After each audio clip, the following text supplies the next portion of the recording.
Now, since the law changed to allow medicinal cannabis prescriptions, what's your sense of how people's understandings or attitudes towards it have evolved on the island? Well, I suppose that's absolutely the question that we're trying to answer. Obviously, the change in the law came about in December of 2022, so it feels really timely, given that Public Health conducts regular health and lifestyle surveys, to take this opportunity to update on the results of the 2022 survey, when we last looked at attitudes towards and use of drugs, alcohol, prescription medicines, and people's approaches to use in different age groups. So it's a really good opportunity to undertake this survey now, so that we can understand how people's attitudes have changed, but also whether there's been a change in the pattern of what substances people are using, whether that's medicinal cannabis, alcohol, prescription medicines, or illicit drugs, so that we can understand how that pattern is changing and how attitudes might be changing. And is it kind of gaps in our knowledge that you're hoping to fill or around medicinal cannabis? So I suppose the answer to that is that society doesn't stay still. It changes over time, particularly when there has been a change in the way that people are able to access different services, substances, and it changes in terms of what the societal norm is. So given that there has been a change in that, it seems a really good opportunity to get people's views, because if we don't ask the questions and look at how things have changed, then it's much harder to get that understanding of how things have changed since we last looked at the information and how things are likely to change in the future. And this survey, like you've touched on, also looks at alcohol and illicit drug use alongside medicinal cannabis. Why is it so important to look at all of that together rather than in isolation?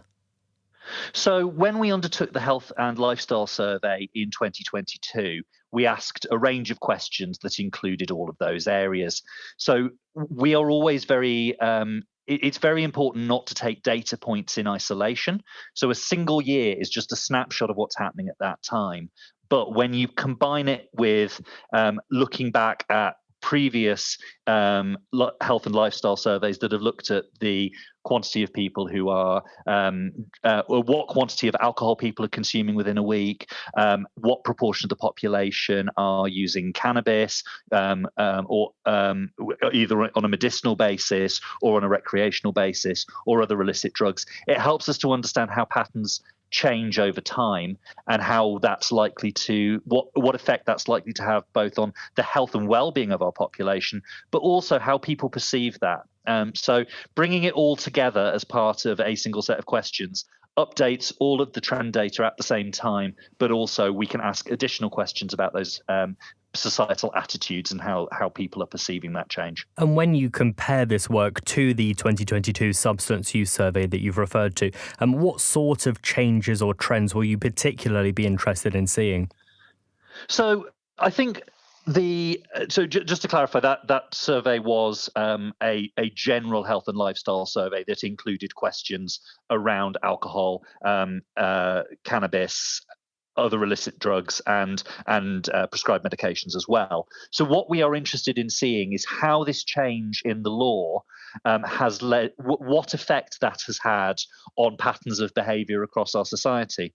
We have got a very good opportunity, being somewhere that has done this relaxation or change in the law around how people can access medicinal cannabis, so that and because we are a unique population in a lot of ways with the way that we are on an island, it gives us the opportunity to do some very useful research and analysis to look at, as I said, not just how the trend in use is changing, but how that has affected the way what substances people may choose to use, what the attitudes from people who may use those services, who don't use those services may be, and what that is likely to mean for patterns of health and well-being in our community in the longer term, to allow us to make sure that we are taking into account how things may have changed.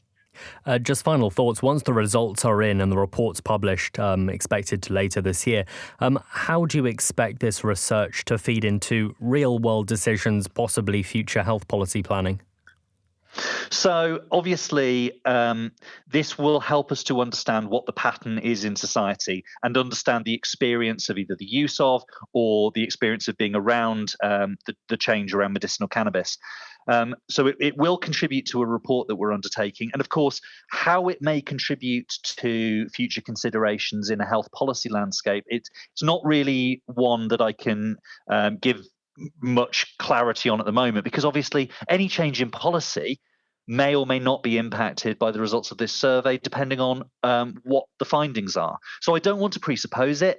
I think the really key thing here is that this is a really good opportunity to understand how things have changed, to create a solid evidence base so that we can really understand both patterns and the perceptions of substance use in our society.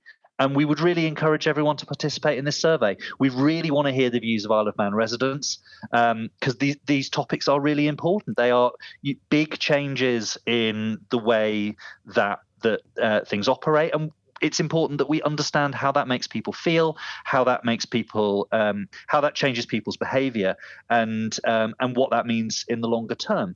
And I think I really want to emphasise as well that, because we are asking some potentially sensitive questions around that may be sensitive for people around illicit substances, we want to be clear that this survey is entirely voluntary and completely anonymous.